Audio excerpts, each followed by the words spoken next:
High everyone, welcome to real Rupali's kitchen. तर आज मी share करणार आहे ज्वारीच्या पिठाची मसाला पुरीची रेसिपी. ही पुरी 3 ते 4 दिवस अगदी आरामात टिकते. तसेच प्रवासात नेण्यासाठीही खूप छान ऑप्शन आहे.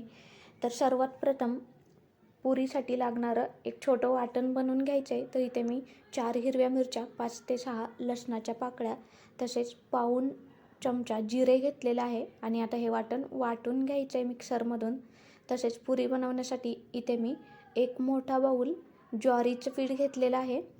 आणि आता याच बाऊलने मी अगदी अर्ध्यापेक्षाही कमी बाऊल डाळीचं पीठ घेतलेलं आहे, चणा डाळीचं. तसेच जितकं चणा डाळीचं पीठ घेतलं आहे तेवढंच मी गव्हाचं पीठ घेतलं आहे, कारण ज्वारीच्या पिठाला अजिबात चिकनाई नसते, त्यामुळे थोडासा चिकटपणा यावा आणि पुरी खुसखुशीत हवी यासाठी डाळीचं आणि गव्हाचं पीठ घेतलं आहे.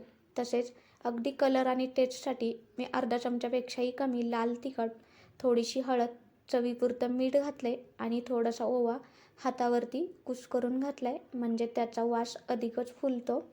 आणि आता यामध्ये घालायचं आहे थोडेसे हावरी तीळ, म्हणजे पुरी खूप छान दिसते.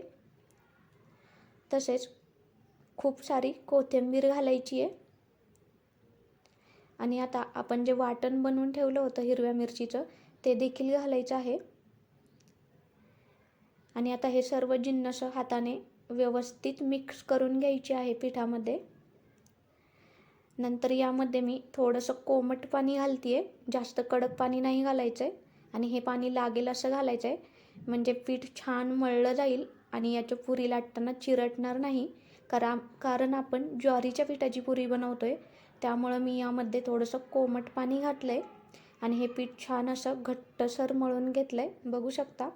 आणि अगदी 7 ते 8 मिनिट हे असंच ठेवायचं आहे, जास्त वेळ नाही ठेवायचं, नाहीतर हे पागळलं तर याच्या पुऱ्या नाही बनवता येणार. तर इथे बघू शकता 7 ते 8 मिनिटानंतर मी यावरती थोडंसं तेल घातलं आहे आणि परत एकदा हे पीठ मळून घेतलेलं आहे. आणि आता याचा एक गोळा बनवून घेतला आहे. तर आता यावरती मी ज्वारीचंच पीठ घालणार आहे आणि हा गोळा व्यवस्थित लाटून घ्यायचा आहे.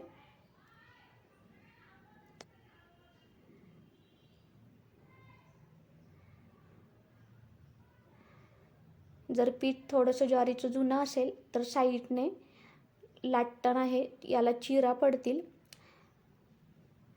तर इथे मी मीडियम साईजच्या चपाती टाईप हे लाटून घेतलेलं आहे, जास्त जाडही नाही आणि जास्त पातळही नाही.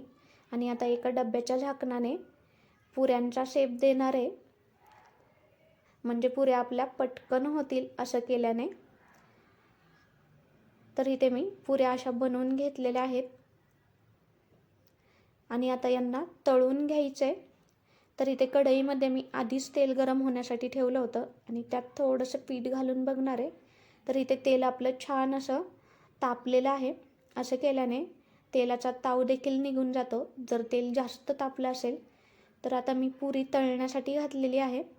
गॅसची फ्लेम मीडियम ठेवायची आहे, जास्तही कमी नाही करायची, नाहीतर पुरी फुगणार नाही. तर इथे बघू शकता पुरी खूप छान अशी फुगलेली आहे. आणि आता हिला दुसऱ्याही साईडने चांगली तळून घ्यायची आहे. तर इथे पुरी मी छान अशी तळून घेतलेली आहे, बघू शकता. आणि याचप्रमाणे बाकीच्या पुऱ्या देखील तळून घ्यायच्या आहेत. खूप टेस्टी अशा ह्या पुऱ्या लागतात. तुम्ही देखील नक्की ट्राय करा ही रेसिपी. आणि हो, रेसिपी आवडल्यास लाईक करायला अजिबात विसरू नका.